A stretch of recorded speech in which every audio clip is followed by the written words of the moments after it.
What up, YouTube? I just want to do a quick review on the traditional Filipino weapons, or TFW ginunting.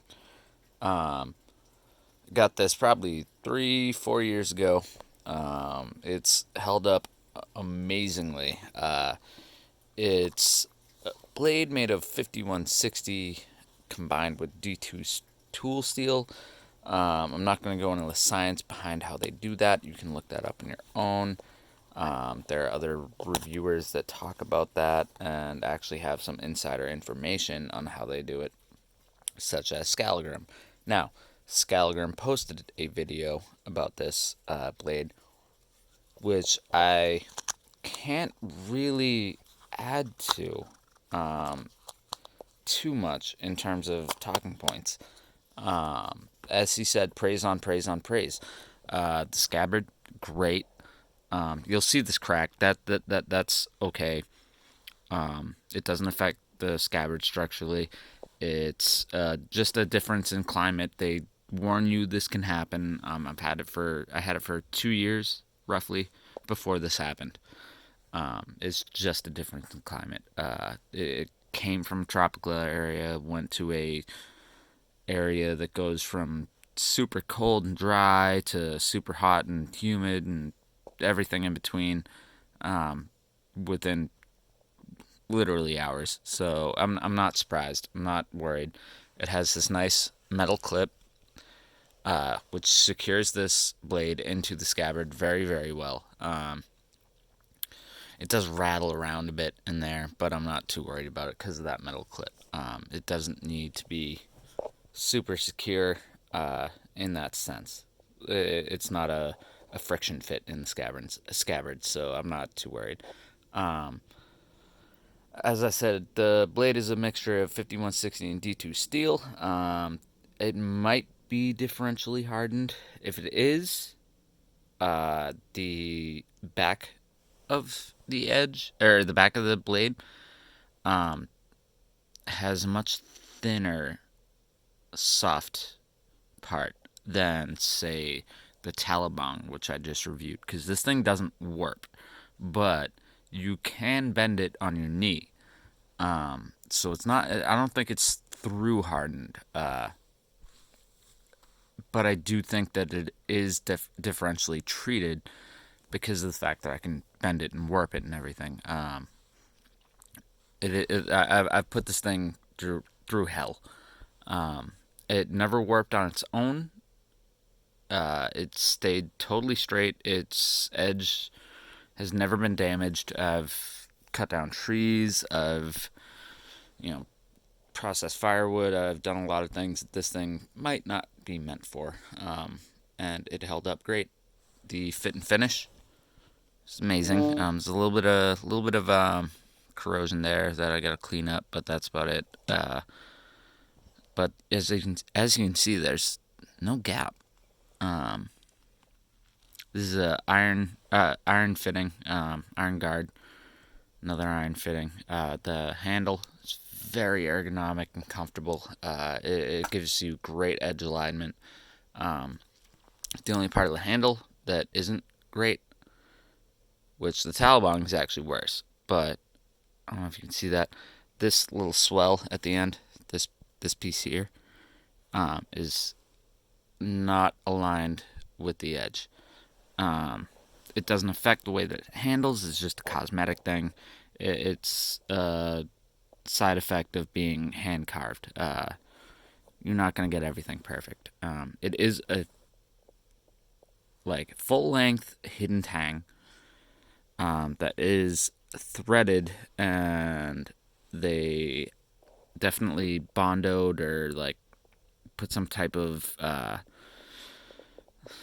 resin that like a glue resin on this little screw piece and screwed it on because you cannot get this off. Doesn't work. I've tried. The handle wood, I believe it's ironwood. It's very hard wood. It's a great handle. Yeah, I mean, that I can really find no faults with anything about this. The only little nitpicky thing for me that I found was that the edge, it had a very pronounced secondary bevel. So I flattened that out a bit just by grinding and stuff. It's not the prettiest job. You can kind of see some flaws there, but it was just a personal preference thing. It does come with a secondary bevel. They market it as being as sharp as the edge itself. It is not. At least that's how I got it. I don't know if others are sharper. I don't know. Didn't come as sharp. Not really super important to me. I'm not going to be trying to, cut through clothes with that false edge or anything. It does work for what it's meant for, though, which I think is tip cuts and thrusts, which this thing does very well. It's just overall a really great blade. The only thing that I'm going to mention that maybe Scalagrim, who reviewed this in more depth and more detail, that he didn't really maybe get at the time was that sickle swords are not meant for soft target cutting. They are meant for digging deep into hard targets, or just things like that. They're not meant for soft targets. They're not conducive to Tommy cutting. Things like that. It doesn't really work as well. They want to glance for some reason when you cut soft targets. They don't want to go straight in.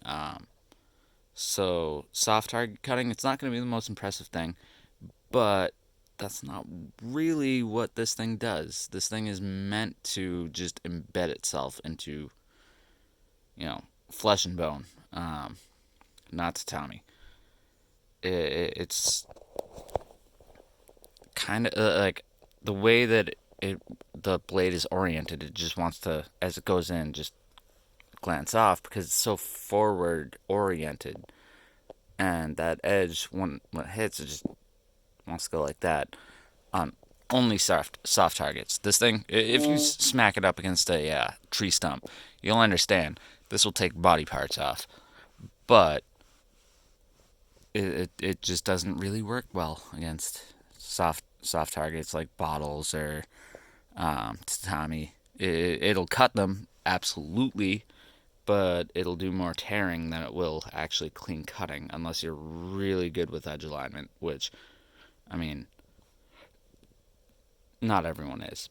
But I highly recommend it. I'm going to be reviewing the TFW Bowie knife, which is on its way in the mail right now. So I'm just waiting on that. I just wanted to give a little perspective on TFW and the kind of stuff they do because it's really good. That's about it. There's nothing more that I can say that Scalagram didn't say. You should go check out his video if you want to see actual testing videos and stuff like that. And just a more comprehensive review. Um, yeah, I don't know. I'll come back with the Bowie knife and put that thing through its paces and let you know how I feel. Have a good one, guys.